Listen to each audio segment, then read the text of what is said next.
السلام علیکم، آداب عرض ہے جی ڈیئر لسنرز، کہیے کیا حال احوال ہیں، کیسے ہیں آپ سب؟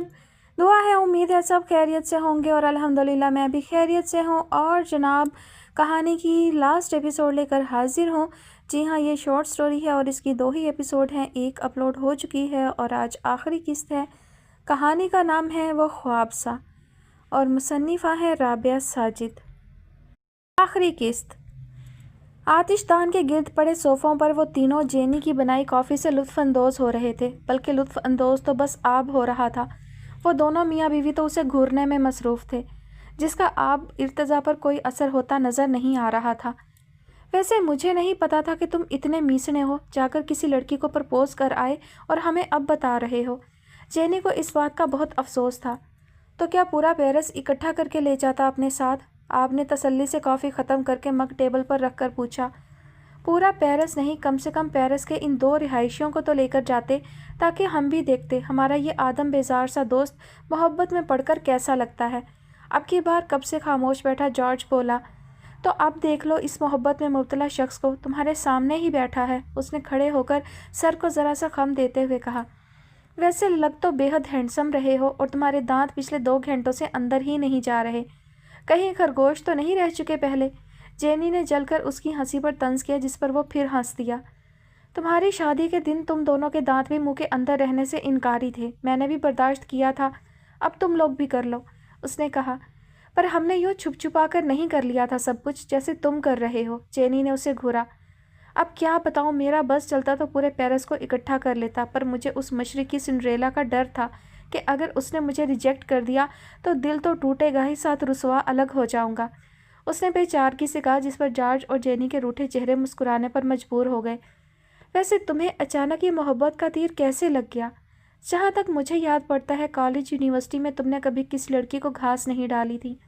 یہ سوال جینی کی طرف سے ہی آیا تھا۔ جارج بس ان دونوں کی باتیں سننے میں مشغول تھا۔ اس سوال کا جواب تو مجھے بھی نہیں ملا، شاید بے خبری کی ایک نظر کا شکار ہوا ہوں، اس نے جلتے آتش دان کو دیکھتے مسکراتے ہوئے بتایا، جیسے ذہن کے پردے پہ کوئی دستک دے کر مسکرایا ہو۔ اسے پیرس آئے 5 مہینے ہو چکے تھے۔ زارا سے پوچھا جاتا تو وہ کہتی ابھی کل کی ہی تو بات ہے، میں جب یہاں آئی تھی چند لوگوں سے ملی تھی، جن میں شامل ایک آپ ارتضا بھی تو ہے۔ وہ آپ کے ساتھ پیرس کی بہت سی جگہیں دیکھ چکی تھی، وہ بھی اس کی نظر سے، اس کے خیالات کی اینک سے، اور اسے لگتا تھا یہ والا پیرس زیادہ حسین ہے، اتنا کہ وہ اس میں اپنی تمام عمر گزار سکتی تھی۔ ایلسی سے زیادہ دیر یہ بات چھپ نہیں سکی تھی اور وہ یہ بات جان کر بے حد خوش تھی۔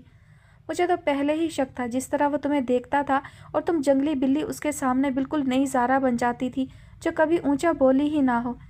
اچھا بس تمہارے شک کی تصدیق ہو گئی نا، اب چپ کر جاؤ، زارا نے اس کے بینڈ میں قید بال کھینچے۔ وہ دونوں شاپنگ کرنے مال آئی تھیں، ایک شاپ کے باہر کھڑی شیشے کے پار لٹکتا ڈریس دیکھ کر ڈسکس کر رہی تھی کہ کوئی ان کے پاس آ کر کھنکارا۔ میں نے سنا تھا جب لڑکیاں شاپنگ کرنے میں مصروف ہوں تب ان کو ڈسٹرب کیا جائے تو وہ بہت زیادہ خطرناک بن جاتی ہیں۔ اس کی آواز سنتے ہی زارا کے چہرے پر لالی چھائی، جسے مقابل نے بڑی دلچسپی سے دیکھا۔ نہیں، اگر ان کی شاپنگ کرنے میں مدد کی جائے تو وہ کچھ نہیں کہتی، بخش دیتی ہیں، ایلسی نے شرارت سے کہا۔ لیکن مجھ جیسے بندے کو شاپنگ کرنا انتہائی بورنگ کام لگتا ہے، پر پھر بھی تم دونوں کی مدد تو میں کر سکتا ہوں۔ یہ کہہ کر اس نے ان کو 1-2 ڈریس لینے میں مدد کی، اور آخر میں جب وہ دونوں ایک کافی شاپ میں بیٹھے کافی پی رہے تھے، ایلسی گھر جا چکی تھی۔ آپ نے ایک پیکٹ جسے جب سے وہ آیا تھا اس کے ہاتھ میں دیکھ رہی تھی، اسے کھولا اور ایک بھورے رنگ کی گرم شال نکالی۔ یہ تمہارے لیے نانی کی طرف سے تحفہ، اس نے شال کو زارا کی طرف بڑھایا، جسے اس نے پکڑ لیا۔ میں نے انہیں تمہارے بارے میں بتایا تو ان کا بس نہیں چل رہا تھا کہ کسی جادوئی چھڑی سے تمہیں اپنے سامنے حاضر کر لیں۔ آپ نے اسے شال کھول کر دیکھنے کا اشارہ کیا۔ وہ دیکھنے میں بے حد نفیس تھی، جس کے ایک کنارے پہ فرانسیسی زبان میں کچھ نقش تھا۔ ان الفاظ پر ہاتھ پھیرتے اس نے اس عبارت کا مطلب پوچھا۔ اس کا مطلب ہے محبت کا آتش دان تمہیں ہمیشہ سرد و شفاف ہواؤں سے بچا کر رکھے، یہ انہوں نے خود کاڑھا ہے اس پر، اس نے شال کا دوسرا کونا پکڑ کر بتایا۔ ان کا میری طرف سے شکریہ ادا کرنا، مجھے یہ بہت پیاری لگی، اور ہاں میں کسی دن ان سے ملنے ضرور آؤں گی، زارا نے کہا۔ تمہیں ایک بات بتاؤں، وہ میرا واحد رشتہ تھی اس دنیا میں، ممی ڈیڈی کی میرے بچپن میں ہی ڈیتھ ہو گئی تھی، نانی نانا کے پاس گزرا میرا سارا بچپن، نانا کے بعد نانی اور میں اور تنہا ہو گئے تھے، لیکن پھر اب تم آ گئی ہماری لائف میں، اب لگتا ہے زندگی مکمل ہے۔ وہ محبت کا اظہار کرنے میں بہت سخی تھا۔ جہاں موقع ملتا زارا کو اپنی زندگی میں اس کی اہمیت باور کروا دیتا تھا۔ وہ ان لوگوں میں سے تھا جو لمحہ موجود میں رہ کر محبت کو جیتے تھے، نہ کہ تمام جذبات کسی خاص وقت کے انتظار میں اپنے دل میں ہی قید کیے رکھتے تھے۔ مجھے لگتا ہے تمہاری نانی اور میری دادی کی خوب بنے گی۔ زارا اس کی محبتوں کے جواب میں ایسے ہی بات بدل دیتی تھی کیونکہ وہ محبت کو لفظوں کا محتاج نہیں سمجھتی تھی۔ اسے کہنے کی ضرورت بھی کہاں پڑتی تھی۔ اس کا گلنار چہرہ سب بتا دیتا تھا اور آپ کو لگتا تھا اس چہرے کے آگے اب تمام لفظ اضافی ٹھہریں گے۔ وہ محسوس کر رہی تھی کہ کافی دنوں سے دادی اس سے زیادہ بات نہیں کر رہی تھی، نہ وہ اسے سردی سے بچنے کی لمبی چوڑی ہدایات دے رہی تھی، نہ کچھ اور کہہ رہی تھی، بس حال چال پوچھ کر فون بخت صاحب کو پکڑا دیتی تھی۔ جب آج بھی انہوں نے ایسا ہی کیا تو اسے تشویش ہوئی۔ ڈیڈ، دادی کو فون واپس دیں، میں روز ان سے بات کرنے کو فون کرتی ہوں لیکن وہ مجھ سے بات نہیں کرتی۔ کیا ہوا ہے انہیں؟ اس نے فکر مندی سے پوچھا۔ کچھ نہیں بیٹا، بس تھوڑا سا موسمی بخار ہے، 2-3 دن میں ٹھیک ہو جائیں گی۔ انہوں نے اس کی تسلی کروانا چاہی۔ مجھے پہلے کیوں نہیں بتایا؟ آپ بس دادی سے بات کروائیں میری۔ اس نے ضد کی تو فون پہ دادی کی آواز سنائی دی۔ بیٹا میں ٹھیک ہوں، تم بلا وجہ پریشان ہو رہی ہو۔ بلا وجہ پریشان تو آپ کر رہی ہیں مجھے، اپنی طبیعت خرابی کے بارے میں چھپا کر، اس نے نروٹھے پن سے کہا۔ میں نے اس لیے نہیں بتایا کہ کہاں تم اتنی دور پردیس میں بیٹھی پریشان ہوتی رہو گی، پر اب تو پتہ چل گیا تمہیں، اب ناراض مت ہو۔ انہوں نے وجہ بتائی جس سے زارا کی تسلی ہو گئی تو انہوں نے سکھ کا سانس لیا۔ مزید بخت صاحب کو دادی کا خیال رکھنے کی تاکید کرتے اس نے فون رکھ دیا۔ آج دن کافی روشن تھا، سورج نے بھی کچھ دیر کو اپنی شکل دکھا دی تھی۔ اتنے دنوں کے سرد سے موسم سے اکتا کر آج لوگ گھروں سے باہر نکل رہے تھے۔ لوگوں کے ہجوم میں وہ دونوں بھی تھیں۔ ایلسی یار، میں ٹھیک تو لگ رہی ہوں نا؟ زارا نے تھوڑے کنفیوز سے انداز میں اس سے پوچھا۔ تم یہ سوال 100 بار پوچھ چکی ہو مجھ سے، اب پوچھا تو میں تمہارے ساتھ جانے سے انکار کر دوں گی، ایلسی نے اکتا کر کہا۔ وہ آپ کی نانی سے ملنے جا رہی تھی، تبھی کچھ گھبرائی ہوئی تھی۔ اکیلے جانے کے خوف سے اس نے ایلسی کو بمشکل اپنے ساتھ جانے کے لیے راضی کیا تھا۔ اچھا اب نہیں پوچھتی۔ وہ اس ڈر سے کہ ایلسی واقعی ہی واپس نہ چلی جائے خاموش ہو گئی۔ پھر جب وہ آپ کے گھر پہنچی تو دروازہ آپ نے ہی کھولا۔ ہیلو لیڈیز، وہ سر کو ذرا خم دے کر بولا اور انہیں اندر آنے کا راستہ دیا۔ نانی ابھی آتی ہیں، آپ لوگ ادھر بیٹھیں۔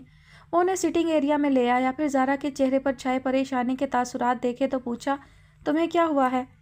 آپ میں ٹھیک لگ رہی ہوں نا؟ اس نے آپ سے بھی وہی سوال پوچھا جو پورے راستے ایلسی سے پوچھتی آئی تھی۔ ایلسی نے یہ سن کر اپنا سر تھام لیا اور آپ نے اس کے سوال پر اس کی طرف دیکھا۔ ہلکی آسمانی کلر کا گھٹنوں تک آتا فراق جس پہ سفید موتیوں کا ہلکا سا کام ہوا تھا، ساتھ ہم رنگ پاجامہ اور سفید دوپٹہ جو خلاف معمول اس نے کندھے پر پھیلا کر لے رکھا تھا، بالوں کو سفید بینڈ میں مقید کر رکھا تھا۔ آپ دوسری بار اسے مشرقی لباس میں دیکھ رہا تھا۔ ویسے مجھے تو تم ہمیشہ ہی اچھی لگتی ہو، اور آج تم جس مشرقی پن کو اپنے چہرے پر گھبراہٹ کے تاثرات کے ساتھ سجا کر لائی ہو، نانی تمہیں دیکھتے ہی فدا ہو جائیں گی، اس نے غیر سنجیدگی سے جواب دیا۔ آپ میں سیریسلی پوچھ رہی ہوں؟ اب کے زارا نے جھنجھلا کر کہا۔ تو میں کب مذاق کر رہا ہوں، سچ کہہ رہا ہوں، تم ریلیکس رہو۔ نانی کو تم دیکھے بغیر ہی اتنی پسند ہو، پھر اب جب دیکھیں گی تو اور زیادہ پسند آؤ گی تم انہیں، اس نے اسے پرسکون کرنے کو کہا اور ایلسی کی جانب متوجہ ہوا۔ ایلسی تم کیوں اتنی چپ ہو؟ میں سوچ رہی ہوں تمہاری نانی سے ملنے یہ آئی ہے اور میں ادھر خود کو کباب میں ہڈی محسوس کر رہی ہوں، اس نے بیزاری سے کہا۔ اسے لوگوں سے اتنا ملنا جلنا پسند نہیں تھا، بلکہ وہ گھر سے جاب اور جاب سے گھر تک محدود رہی تھی۔ ہمیشہ گھر کی ذمہ داریوں نے اسے کبھی اور کچھ سوچنے ہی نہ دیا تھا۔ ارے میری پیاری ایلسی، ہڈی تم نہیں، یہ آپ بنا ہوا ہے ہمارے اور نانی کے درمیان، زارا نے اس کی بیزاری دور کرنے کے لیے کہا۔ میں کیسے؟ آپ نے حیرت سے پوچھا۔ مطلب ہم تو نانی سے ملنے آئی ہیں، لیکن تب سے نانی کا نواسا ہی ہمارا سر کھانے میں لگا ہوا ہے۔ زارا کی بات پہ ایلسی اور وہ ہنسنے لگی۔ نانی آ رہی ہیں ابھی اور میں بس تمہاری گھبراہٹ دور کرنے کے لیے کھڑا تھا، جا رہا ہوں اب، اس نے نروٹھے پن سے کہا اور ایک کمرے میں چلا گیا۔ کچھ دیر بعد وہاں ایک فربہی مائل جسامت کی 70 سالہ عورت آئیں جنہوں نے ہاتھ میں چھڑی پکڑ رکھی تھی، جس کی مدد سے وہ آہستہ آہستہ چل کر ان لوگوں کی سمت آ رہی تھی۔ مجھے نہیں پتا تھا کہ میرے آپ کی پسند اتنی اچھی ہے، زارا کو دیکھ کر انہوں نے کہا تھا، جس پر وہ خلاف معمول بلش ہوئی۔ پھر انہوں نے اس سے ڈھیر ساری باتیں کی جن میں زیادہ تر باتیں اردو میں کی گئی تھیں جو ایلسی کے سر سے گزرتی رہیں، پر وہ وہاں رکنے پر مجبور تھی۔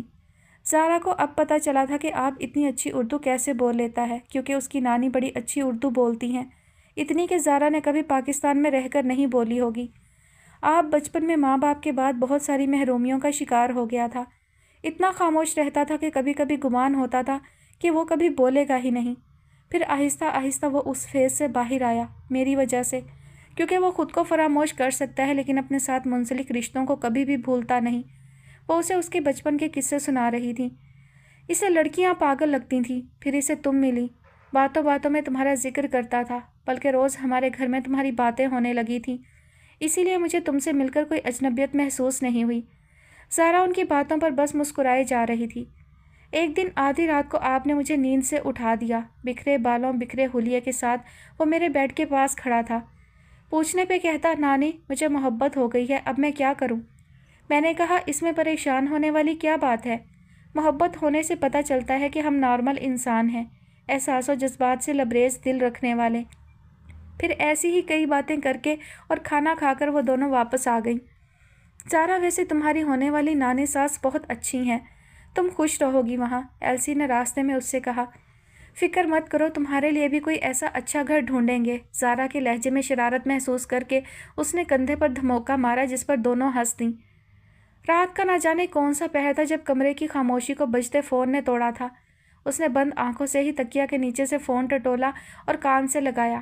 پھر فون پہ نہ جانے کیا کہا گیا تھا کہ اس کی آنکھوں سے نیند اڑی تھی اور وہ اٹھ کر بیٹھ گئی۔ کچھ دیر بعد وہ ممی کے روم کا دروازہ کھٹکھٹا رہی تھی۔ انہوں نے دروازہ کھولا تو سامنے کھڑی زارا کو روتے پایا۔ انہیں تشویش ہوئی۔ کیا ہوا زارا، رو کیوں رہی ہو؟ ممی، وہ دادی، وہ ٹھیک نہیں ہیں، انہیں ہاسپٹل لے کر گئے ہیں بابا، بے ربط سے جملوں میں اس نے بتایا اور ان کے گلے لگ کر رونے لگ گئی۔ وہ ٹھیک ہو جائیں گی، کچھ نہیں ہوگا انہیں، تم رونا بند کرو بیٹا۔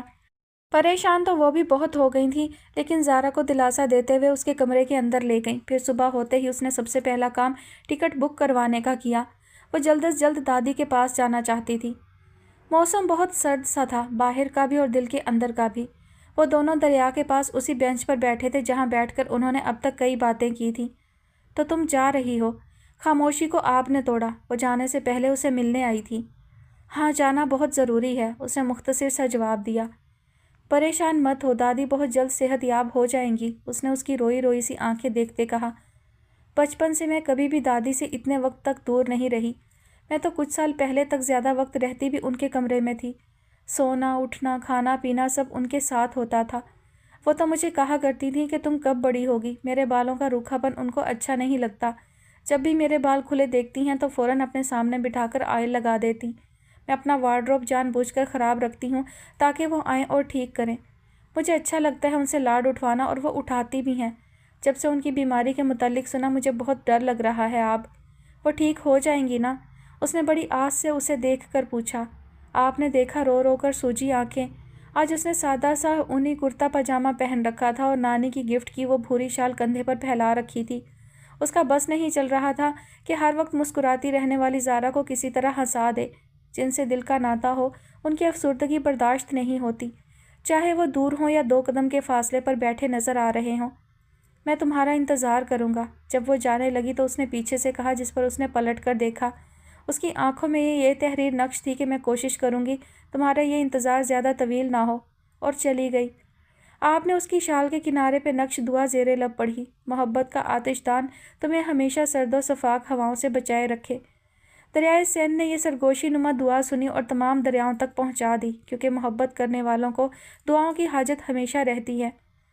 یہ ہاسپٹل کا سفید در و دیوار والا کمرہ تھا۔ بستر پہ لیٹی دادی اس دادی سے بہت کمزور لگ رہی تھی جیسی وہ چھوڑ کر گئی تھی۔ وہ بہت چاق و چوبند رہنے والی خاتون تھیں، اپنا ہر کام خود کرنے والی۔ ان کی صحت قابل رشک تھی پر اب وہ بہت نحیف لگ رہی تھیں۔